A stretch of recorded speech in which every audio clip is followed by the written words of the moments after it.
Les chroniques de l'informatique.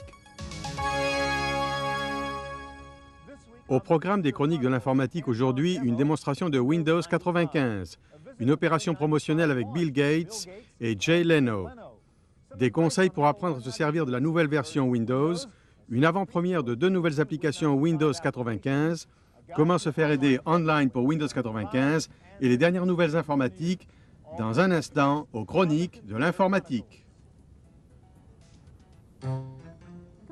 Les chroniques de l'informatique est réalisé avec le concours de Hewlett-Packard qui travaille avec des leaders de l'industrie pour assurer la compatibilité des circuits et des réseaux. HP-PC, un partenariat sous un jour nouveau. Et avec le concours de l'Association des éditeurs de logiciels qui fournit des matériaux didactiques pour la gestion de logiciels. Veuillez ne pas copier ce disque. Bonjour et bienvenue aux Chroniques de l'informatique, ici Stuart Chiffé. À moins que vous ne soyez resté dans le coma pendant ces derniers mois, vous savez sans doute que Windows 95 est arrivé. Plusieurs millions de gens ont déjà acheté la version 95, mais la plupart des utilisateurs se demandent encore s'ils doivent l'acheter, s'ils méritent de payer 98 $ et ce que Windows 95 leur apportera de plus. Nous essaierons de répondre à ces questions aujourd'hui. Tout d'abord, nous allons passer en revue les caractéristiques de Windows 95 avec l'aide d'un expert, Joe Fabrice de Microsoft. Bonjour. Bonjour. Voici donc Windows 95. Tout d'abord, il a une présentation différente. Je ne vois pas le gestionnaire de programme ni les petites fenêtres familières. Nous avons combiné le gestionnaire de programme avec un gestionnaire de fichiers dans un bureau unique. C'est ce qu'on voit ici, avec l'icône qui représente mon ordinateur et ses périphériques, la connexion au réseau et les autres fichiers et icônes que je peux ajouter au besoin. La première chose est le bouton de démarrage en bas à gauche qui est assez intuitif. Si je veux faire quelque chose, je clique sur Start. Montrez-moi comment lancer le programme.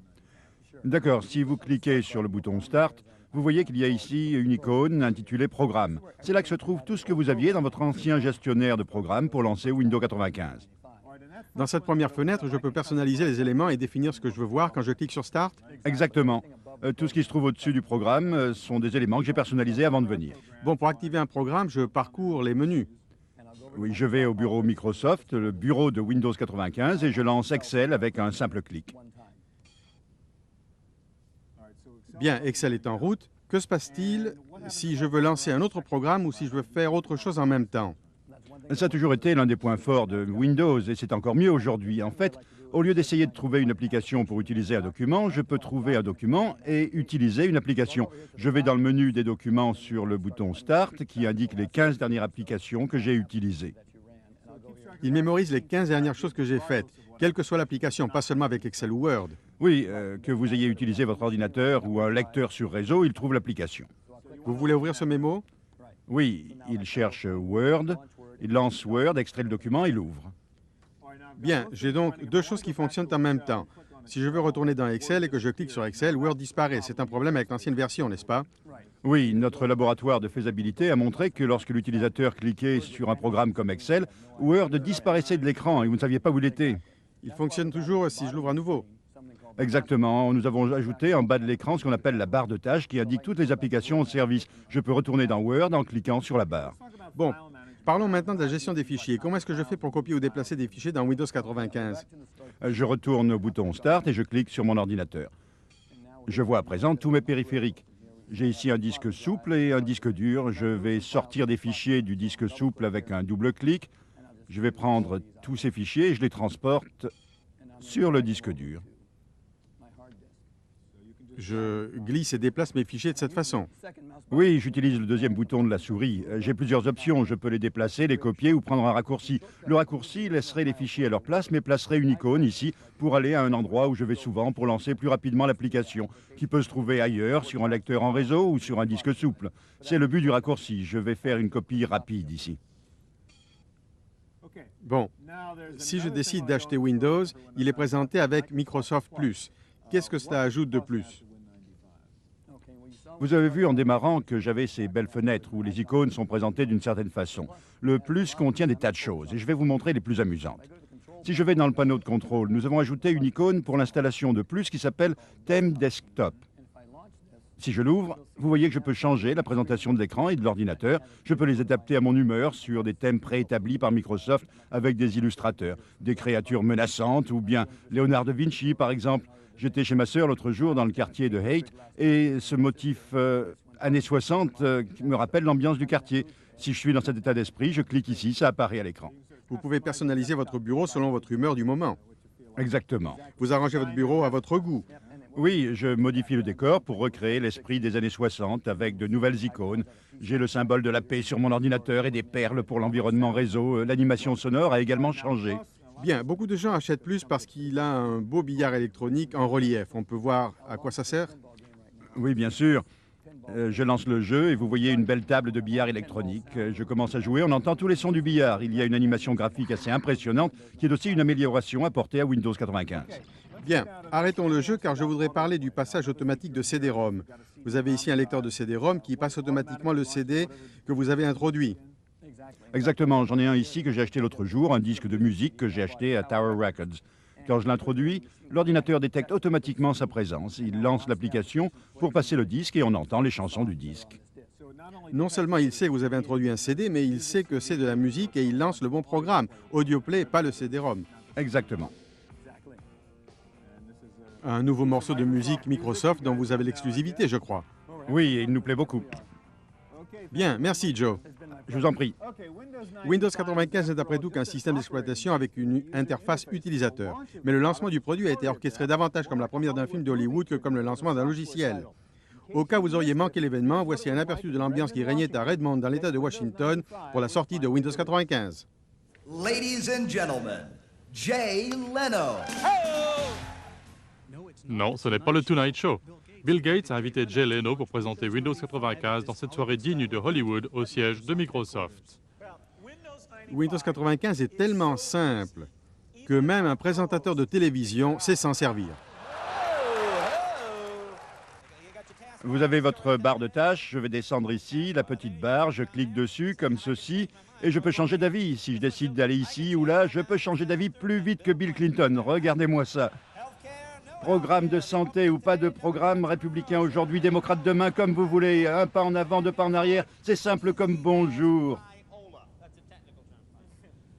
Il y avait des films présentant les témoignages d'entreprises et de particuliers. Je prends le CD, je l'enfile, je clique sur l'ordinateur, un grand rond apparaît et l'oiseau sort. Des membres de l'assistance ont été invités en coulisses pour convertir Windows 3.1 en Windows 95 pendant le gala. L'endroit était relié par satellite à une audience réunie dans un parc d'attractions de la Silicon Valley. Et le spot publicitaire désormais célèbre Start Me Up a été dévoilé ici.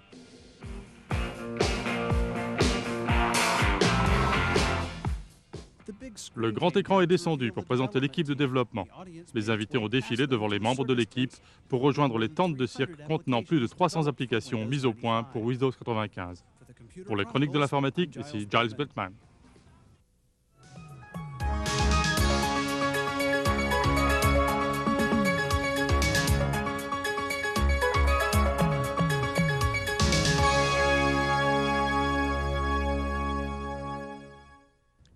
Vous avez tous entendu des histoires horribles disant que vous allez devoir dépenser une fortune pour installer Windows 95, qu'il vous faut plus de mémoire, un nouveau disque dur, un nouveau clavier, peut-être un processeur plus puissant. Essayons de voir ce qu'il nous faut vraiment pour faire fonctionner la nouvelle version de Windows. Pour nous aider, nous avons invité Larry Magid, journaliste, écrivain et expert en matière de PC. Bonjour. Avant de voir ces beaux jouets, parlons de l'installation de Windows 95. Que devez-vous commencer par faire sur votre PC? La première chose à faire est de copier vos fichiers de données importants, ceux que vous ne pouvez pas remplacer. On ne sait jamais ce qui peut arriver. Absolument, on ne sait jamais, bien que tout se passe généralement bien. Ensuite, vous voulez éliminer tous les virus que vous pouvez avoir. Vérifiez que votre système est en parfait état de marche. Désactivez vos TSR et tout ce qui est risqué, de sorte que lorsque vous lancez le programme d'installation de Windows 95, vous travaillez avec un système ordinaire solide. Ensuite, quand vous avez fait tout ça, vérifiez que vous avez assez de place sur votre disque dur. C'est essentiel, car Windows 95 va utiliser toute la place que vous avez. Bien, parlons mémoire. Tout d'abord, parlons RAM avant de parler du disque dur. On dit qu'il est impossible d'utiliser Windows si on a une machine de 4 mégaoctets, c'est vrai? En théorie, c'est possible. Mais une famille de 4 personnes peut aussi vivre dans un studio, en théorie. En réalité, quelle que soit la mémoire nécessaire pour Windows 3.1, il faut le double. Windows 3.1 demande un minimum de 4 mégas. Pour Windows 95, à toute fin utile, il vous faut 8 mégaoctets. Si vous voulez un beau système avec de la réserve, 16 mégaoctets est idéal, c'est ce que j'ai. Si vous avez de grosses applications, si vous faites de la CAO, FAO avec beaucoup de graphiques, vous aurez probablement besoin de 32 mégaoctets. Croyez-moi, c'est ce qu'ont les gros utilisateurs. Parlons des possibilités d'extension de mémoire vive. Nous avons plusieurs exemples. Tout d'abord, cette carte PC MCIA, je suppose que si vous avez un laptop avec une fiche PC, il suffit d'enfiler la carte pour avoir plus de mémoire. Absolument. Si vous avez une fiche d'extension et que vous pouvez vous le permettre, c'est une solution. Bon, si vous n'avez pas de fiche d'extension, il y a les mini-SIM. C'est exact. Vous avez normalement le petit orifice à l'arrière de votre laptop, vous le débranchez et enfilez les barrettes SIM. Elles sont faciles à installer et règlent le problème. Et pour l'utilisateur de desktop ordinaire, celui qui a un PC, c'est standard. Oui, vous pouvez atteindre 16 mégaoctets de mémoire sur ces petites barrettes SIM qui se branchent sur la carte mère. Elles sont relativement faciles à installer. Si vous savez comment démonter votre ordinateur, si vous pensez pouvoir le faire tout seul, ce n'est pas compliqué.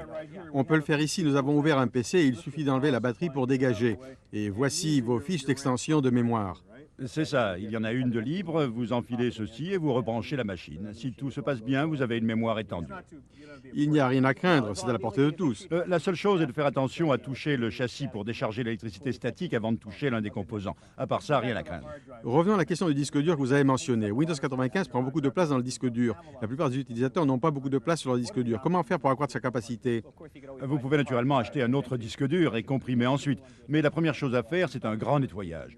Vous avez probablement plus de place que vous ne le pensez, car vous avez sans doute des tas de choses inutiles sur votre disque, des programmes que vous n'avez pas utilisés depuis des mois. Alors effacez-les. Si vous savez ce que vous faites, effacez-les manuellement. Mais même si vous avez enlevé tous les programmes du répertoire, il reste toujours des fichiers. Si vous avez Windows 3.1 dans votre machine. Surtout si vous avez Windows 3.1. C'est pour ça qu'on voit tous ces programmes de désinstallation sur le marché, comme le Uninstall de MicroHelp. Vous l'avez ici? Il fonctionne ici. Nous cherchons actuellement un programme que nous voulons éliminer. Disons que nous voulions nous débarrasser de ClarisWorks. Je clique ici, j'appuie sur Analyze et le programme commence à analyser ce qu'il doit faire. Non seulement il va effacer les fichiers, mais il va aussi éliminer le fichier Winini et la machine sera comme neuve, comme si le programme n'avait jamais été là. À terme, on n'aura plus besoin de ça parce que Windows 95 a un programme Uninstall intégré. Mais il fonctionne uniquement avec les applications Windows 95. Pour le moment, vous avez besoin de ce genre de programme. Plus tard, ce sera une fonction du système d'exploitation. Quand vous voudrez installer Windows 96, vous aurez le programme sous Windows 95. Exactement. Bien, un dernier point. On entend dire qu'il y a des claviers spéciaux pour Windows 95 et nous en avons un ici. Dites-nous ce qu'il a de spécial. Pourquoi acheter un clavier spécial pour Windows 95? Vous n'avez pas besoin d'un clavier spécial. Vous pouvez très bien vous en passer. À quoi sert la petite touche Windows qu'on voit ici? Quand vous achetez un ordinateur, vous avez une touche qui sert à faire apparaître le menu de démarrage. C'est comme si vous appuyez sur le menu de démarrage. Ça vous simplifie la tâche. Et il y en a une autre de ce côté. Bien, et ceci? C'est programmable. Microsoft fait la même chose. Mais dans ce cas, vous avez un menu de modification de tâches pour simplifier le changement de tâche. Et nous avons un autre bouton ici qui est équivalent au bouton droit de la souris. Voilà, il a ouvert une autre fenêtre comme si on avait appuyé sur le bouton de la souris. Ce n'est pas essentiel, mais c'est pratique. Ça simplifie les choses. Bien, je vous remercie. Je vous en prie. Supposons que vous ayez décidé d'acheter Windows 95. Il y a une phase d'apprentissage. Ce n'est pas la même chose que Windows 3.1 et c'est certainement différent de MS-DOS. Vous devez apprendre à vous en servir si vous voulez en avoir pour votre argent. Voyons comment procéder pour vous faire plus vite la main. Les écrans ont l'air familiers, mais ils sont légèrement différents. Il y a de nouvelles icônes, de nouveaux menus et une façon différente d'organiser les fichiers. L'utilisateur de Windows 95 doit prendre de nouvelles habitudes. Et le support technique devra répondre à des tas de questions. Une façon de vous préparer est de poser votre manuel et de retourner en classe, à l'école Windows 95. Jusqu'à présent, nous avons mis l'accent sur l'aspect technique parce que Windows 95 vient juste de sortir et que les entreprises essaient d'en savoir le maximum pour faire fonctionner le système d'exploitation.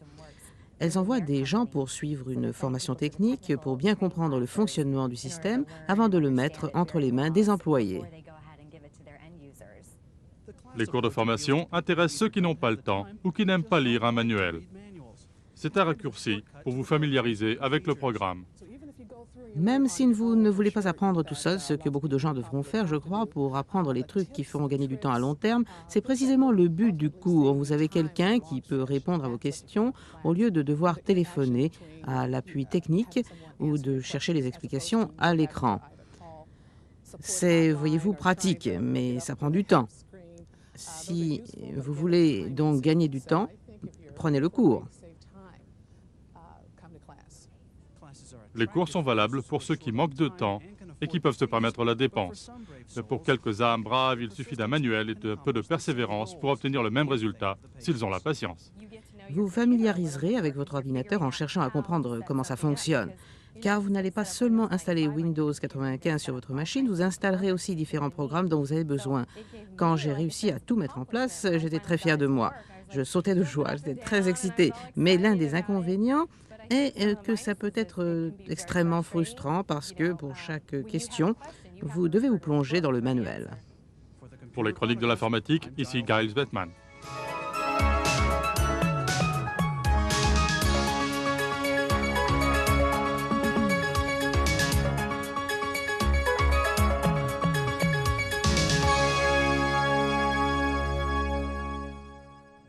La question fondamentale sur tout système d'exploitation, c'est à quoi sert-il? Comment va-t-il améliorer vos applications? Tous les éditeurs de logiciels préparent de nouvelles versions de leurs programmes pour Windows 95 de façon à tirer le meilleur parti de Windows 95. Nous allons voir deux exemples d'applications Windows 95 avec Jeff Ronan de 3DI et Kevin Goldberg de TriMark. Je commence avec vous, Jeff. Vous avez un programme qui s'appelle Trispectives. Tout d'abord, quel est l'intérêt de Windows 95 pour ce programme de conception en relief? Notre programme ne peut fonctionner qu'avec la puissance d'un système d'application à 32 bits comme Windows 95. Sa capacité de multicompilation permet une restitution vidéo plus rapide, on manipule les éléments plus rapidement, tout est accéléré par rapport à Windows 3.1. Vous avez apporté quelques exemples. Montrez-nous ce que le programme peut faire. Bien, nous pouvons créer des modèles en relief de façon interactive et avec la puissance de l'application à 32 bits, on peut les manipuler en même temps. Nous avons préparé une page en 3 dimensions et je vais entrer dans cette page pour vous montrer quelques aspects de notre logiciel graphique. Nous avons l'animation et l'agencement de pièces avec les mêmes capacités graphiques que d'autres programmes. Vous voyez ici notre animation tirée lâchée. Le programme est vendu avec plus de 1000 modèles intelligents en 3D, c'est-à-dire que vous pouvez sortir un modèle d'un catalogue et le modèle est instantanément créé et présenté à l'écran. C'est le clip art en 3D.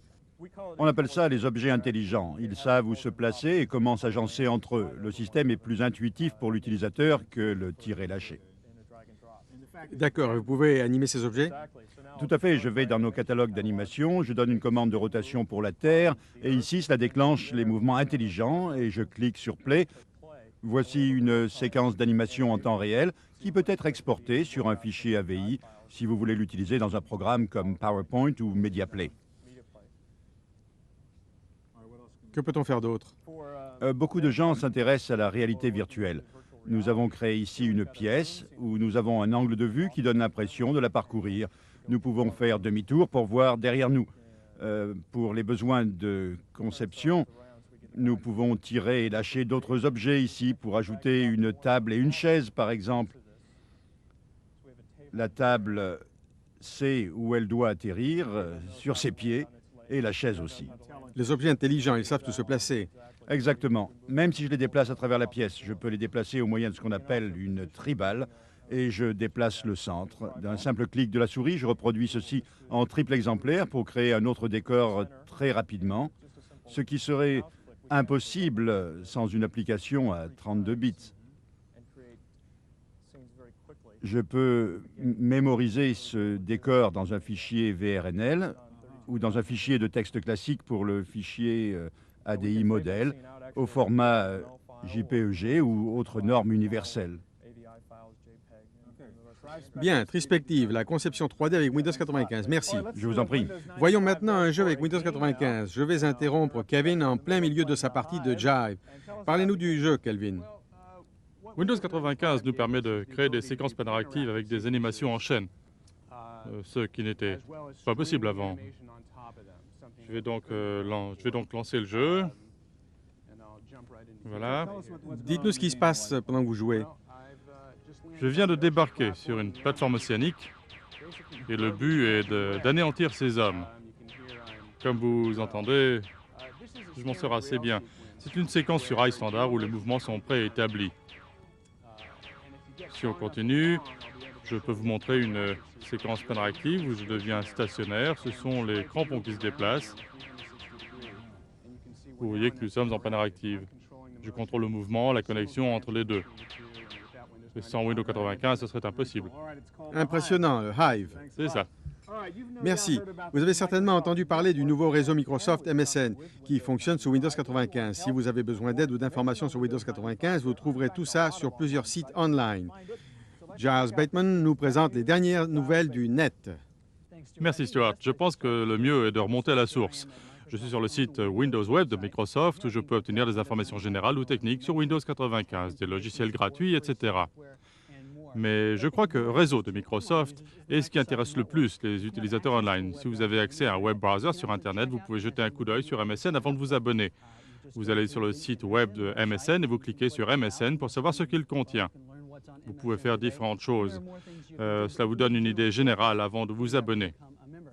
Si vous n'êtes pas sur Internet ou si vous êtes abonné à un service online mais que vous n'employez pas souvent Internet, retenez le mot WinNews, W-I-N-N-E-W-S, avec 2 N, sans espace entre les deux. Pour n'importe quel service, vous tapez Go WinNews ou Jump WinNews. Il n'y a que pour Genie que vous tapez Move to page 95. C'est le seul site différent. L'autre chose à savoir est l'adresse postale Win95L. Suivez les instructions que vous voyez là et vous y obtiendrez les informations de base glanées directement par les utilisateurs de Windows 95. Voyons maintenant ce qu'il y a de nouveau dans l'industrie informatique. Nous allons au Studio E pour l'actualité du jour. Au dossier accès direct, l'heure est au Pentium. Computer Intelligence Information Corporation signale que le Pentium représente 53% de tous les ordinateurs vendus. Le 486 est une espèce en voie de disparition. Et selon les estimations, le 486 représentera en décembre moins de 25% du marché. Mais alors que le Pentium prend le marché d'assaut, Intel vient d'annoncer le P6, la nouvelle génération de microprocesseurs. Il a un nom officiel, le Pentium Pro. Les premières machines P6 sortiront dans le courant de l'année. Le Pentium Pro a 5,5 millions de transistors sur le processeur. Les nouveaux PC de Compaq sont livrés avec un écran MPEG standard. Compaq a également ajouté le son d'ambiance 3D et un système de messagerie à reconnaissance vocale. L'Aptiva d'IBM s'équipe pour le multimédia. Les nouveaux modèles qui viennent de sortir ont une puce vidéo spéciale baptisée M-Wave qui offre des images continues et le son en duplex. Si vous cherchez un clone du Mac, Power Computing a annoncé qu'il vient de signer son premier accord de distribution pour le Power 100, l'un des premiers compatibles Mac officiellement breveté. Il sera vendu dans les boutiques Computocity aux États-Unis. Dans le monde changeant d'Internet, les noms de domaine ne sont plus gratuits. Network Solutions, la compagnie qui enregistre les domaines du net, a annoncé qu'il faut désormais acquitter un droit d'enregistrement annuel de $50. 14 000 noms de domaine sont déposés chaque mois. Netscape a annoncé la sortie prochaine d'un nouveau logiciel qui permet de créer plus facilement votre page web. Il s'appelle Navigator Gold 2.0. Il sera offert gratuitement sur le net fin octobre et sera mis en vente en janvier. Mais 2 étudiants de l'université Berkeley disent qu'ils ont trouvé une faille dans le web browser de Netscape. Ils disent qu'un utilisateur averti peut déchiffrer le code de sécurité actuel en 1 minute. Netscape a reconnu le problème et dit qu'il sera réglé sous peu.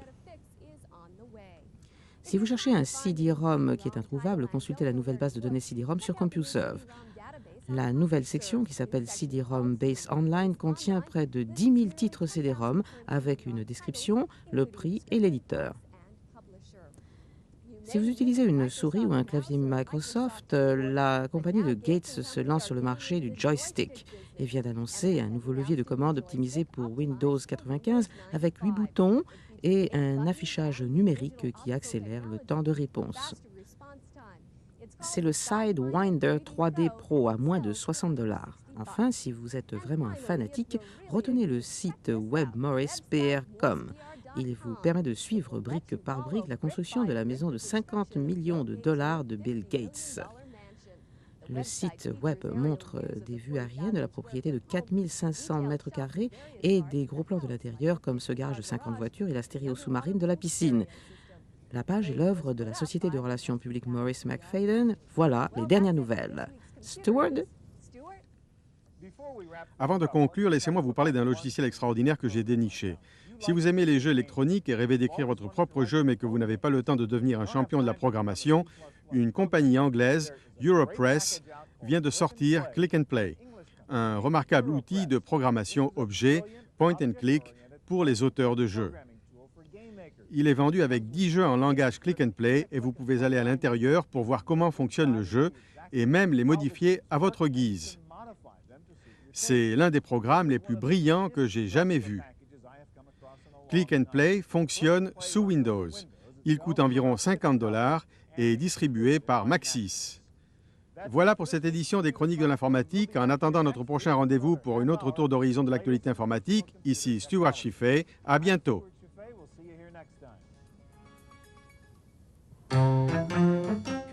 Les Chroniques de l'informatique, réalisées avec le concours de Hewlett-Packard, la technologie qui vous permet de gérer votre PC n'importe où sur le réseau, n'importe où dans le monde. Avec les PC HP, la gestion à distance plus près de vous. Et avec le concours de l'Association des éditeurs de logiciels, qui fournit des matériaux didactiques pour la gestion de logiciels. Veuillez ne pas copier ce disque.